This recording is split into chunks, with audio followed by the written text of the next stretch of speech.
devastating, something that hurts, something that we can't control.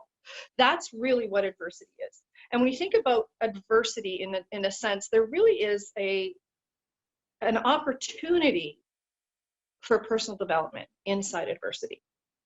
When, I always, excuse my language, but if stuff hasn't happened to you yet, it will. So my commitment is to create an environment where I'm always manufacturing adversity if it's not really happening. Because the skills that get developed individually and in a team environment that have, or for example, people that have the same values or are committed to the same outcomes, adversity becomes a gift. Because if we don't understand that there are so many pearls of wisdom, if we turn to look inside, adversity is something that's happening that we can't control. We're feeling right now in this environment, I don't know about you, but I'm feeling out of control. So where I go is, okay, what can I control? What is in my control? Well, right now, I can be looking at what the lessons are. I can look at the benefits in the adversity. I could even maybe find, I don't know, some creativity, Vanessa, for example. Well, wouldn't that be interesting? Yeah. Well, little funny sidebar story. Vanessa, weren't you the least creative person on the team at one point? Well, I sure believe that. That was my story for a long time. It really was. And as you bumped into, sorry? I'm not a choreographer. I'm just an undercover hockey player. Boom. Yeah, but you know what? You're the choreographer of your life. That's true. You've been through a lot of adversity recently, my partner, my friend. And when you opened up to really harnessing and engaging the lessons, feeling the feelings, being present to what is. When this thing happened a week ago, you went into overdrive. You created 13 new programs, bunch of new webinars. I'm working my butt off and having a blast. I know, I'm making you work harder than you ever had in your life. But you know what? Ariel is at every one of them. So yeah, man. Yeah, it's amazing. So creativity is another thing that pops up. The other thing, and interesting with adversity, if you really want to learn how to make friends with it, is that the opposite of that is that you find out who your friends are. You find out really, truly who's your people, who's your tribe, who's going to be there when stuff hits the fan.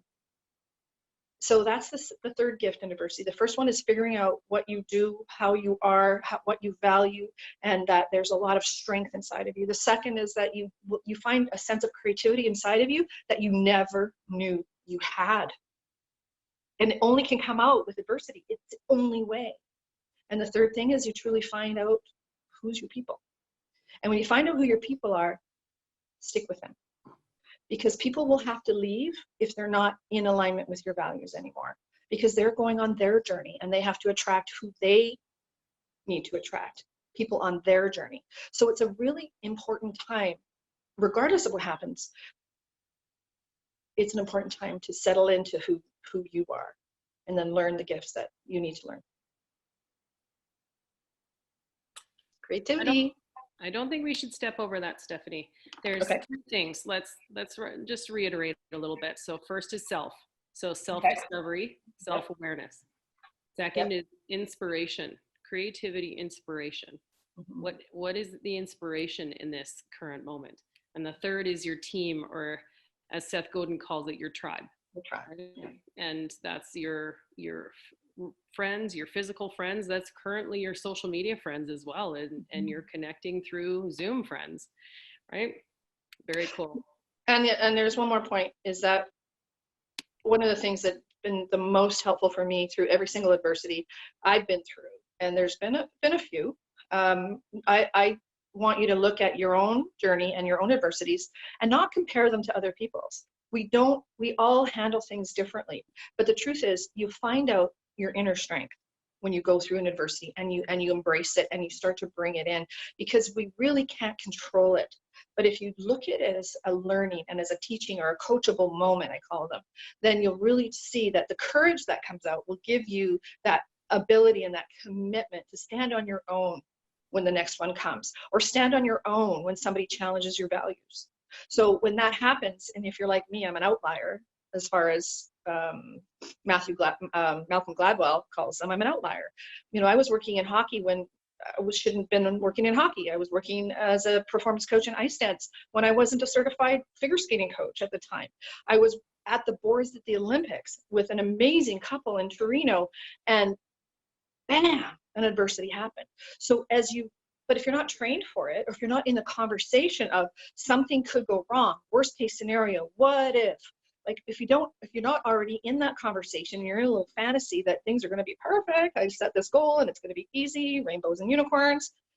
Then you're, somewhat delusional. It's not going to happen that way. I have to pop in quickly and I love that you brought up the sport analogy, because that is truly, I think, a myth about sport, right, Stephanie? That, if you set your goal and you visualize, then it's just going to happen in a smooth way. And that's what we've been training for all this time, was expecting, like you said earlier, the thing along the way that's going to bump into us, right? Mm-hmm. And who do we have to be to embrace that? And then either sidestep it, pull it in, use it, find the magic in it, and then move forward. Because if we don't do that, then we're like everybody else. And the courage to be a champion at this level means we have to be able to embrace adversity and then give ourselves the opportunity to figure out who we need to become, because that adversity happened for a reason. It's like a test. It's why we get tested. It's why in sport, it's why we go to tournaments, why we go to competitions. It's why we, put ourselves in this arena of judgment that's excruciating. Mia, bring it on. Bring it on. Because you know what? You can't really hurt me if I understand who I am in the face of adversity. And I'm standing true and committed to what it is that I've prepared. I've had the opportunity for the last few years to work deeply with an amazing group of athletes through Quantum Speed, through Skating Success, and through Ice Academy of Montreal. And we've been through some adversities, as a team, as individuals. And each one of those athletes has such a special place in my heart, because when you connect heart to heart with somebody and you honor where they're at and who they are, then the space that gets created is the truth. And when truth bubbles up and you can handle it and deal with it head on, and I always say, give the monster a name. Give the monster a name. What is it you're afraid of? What fears are you bumping into? Because in times of adversity, there are a ton of nuggets and a ton of monsters. Right? So we want to give them a name. Remember in Monsters, Inc., the big blue guy and, that's hiding under the bed, and they just gave him a name. What's his name? Like Mike or something? It's called Mike. Give him a name and it takes the power away. So the work that we do with athletes and all of our businesses and our companies is really shining a light on how we can maximize when adversity does happen, and that we're not going to let it shut us down. Thanks, Jake. I appreciate that. I love it, Stephanie. Let's get everybody involved in another poll. So now that you know what adversity is, here's the poll. Why is it important to you to understand how to harness adversity? I'm a leader in my world and want to stay grounded. I don't want to understand. I just want it to go away. I'm an athlete who can't compete right now and it's driving me crazy.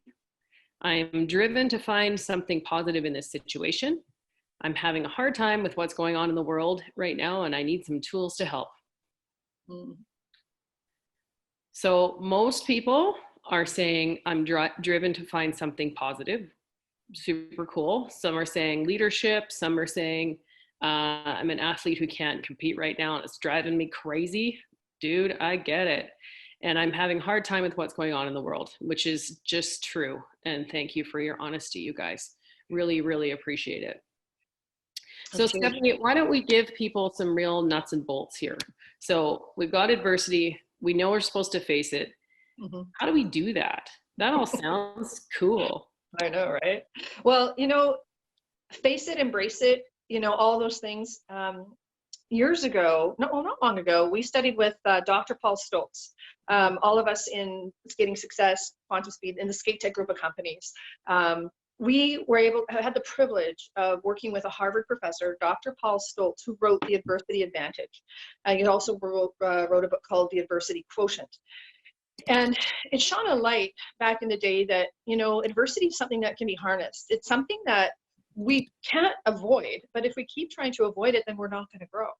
So there's IQ. So there's the intelligent quotient we kind of know about, grow up, what's your IQ, how smart you are, that kind of stuff. And then over time, well, I was in university early in the 1800s or whenever it was, I studied the EQ, which is the emotional quotient, which is where a lot of my work is grounded in. As much as it's called mental performance training, I'm truly a specialist in emotional quotient. And then as we studied with Dr. Stoltz, we learned about the adversity quotient, which is how to navigate adversity, harness it, embrace it, and use it to your advantage. And it's a journey. It means you have to, first of all, understand what you value. Understand what you value, meaning right now, if you're training as an athlete, right now your physical, your intellectual, your emotional strength, and your spiritual or your social strengths are the most important things that you need to focus on right now. And when you go back inside and focus on those things, whether you're an athlete or a coach, and understand that all of us share those values, that the first step into handling or harnessing adversity is to connect back to your values. So where are you at physically? Do I want to lay on the couch for the next 5 weeks? No, I don't. Okay, so what do I need to do to stay in shape? Well, it's going to be tough to get back on the ice right away. So let's do some off ice stuff. Let's create something. And then check in intellectually. What are you reading? I'm just reading negative news on Facebook. I'm just watching news. I'm putting into my mental capacity, into my intelligence, all this negativity. You don't have to. You don't need to know 5 minutes by 5 minutes what's happening every second out in the world. Why? Schedule your distractions. Schedule, if you want to go on Facebook, you want to go on Insta, you want to go and check in with the news, great, be responsible, but schedule it. I always schedule my distractions. If I need to flip through a fashion magazine, I schedule it. The other thing is to understand where you're at emotionally. We all have an emotional journey.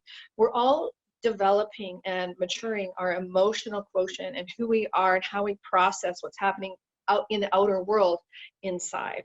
So we have a responsibility to make sure that we're managing our emotional energy, the highs and the lows. One of my other coaches, Dr. John DeMartini, taught me that after a high, there's always a low. And after a low, you can expect the high. But most of us want the high all the time. And that's really hard on our emotional growth and our emotional energy. So managing that and understanding how you can actually flatten out the curve, here we go, and enjoy life and still be excited and inspired and fired up, but not seeking the high. And the last one is our spiritual energy or our social energy, depending on your belief systems. We all need community. Social energy, shared energy, allows us to give us the opportunity to share confidence. And I always say to all the athletes I work with, that confidence isn't actually a thing. It's a made up thing that parents want their kids to have so that, we feel that they're going to do well in the world. Well, the truth is, confidence is an action. So in your social energy, confidence is shared. If you surround yourself with people that are scared, are negative, are not of like mind, who make you feel awful about yourself, put you in challenging situations, that's not a powerful social energy. So those are your pies, your physical strength and power. Take care of your body. Keep working out, stretch, yoga. Create an opportunity, like a Zoom call with IAM. We've got an opportunity for people to do a dance class with Ava, and they've got a hip hop class with Sam, and the coaches are all engaged in helping you to make sure that you're engaged. Same thing with Quantum Speed, Hockey Fit, Jadine, figure skating, Rise and Shine. So we all rose to the adversity, got creative, honored our values, and then put it out to the world through a contribution. So that is the journey through adversity. So let's check in with people. Where is your level of fear right now, you guys? Where is your level of stress and fear? So 1 would be 0 and 4 would be max. Just quickly, first instinct, where are you at? So again, thanks for your honesty, you guys. This is very, very helpful because it really shows us where to go with this conversation. So we've got a lot of people saying about a 2, a few saying 0, and a few also at the 3 and 4 range. So we've got a good cross section. But I think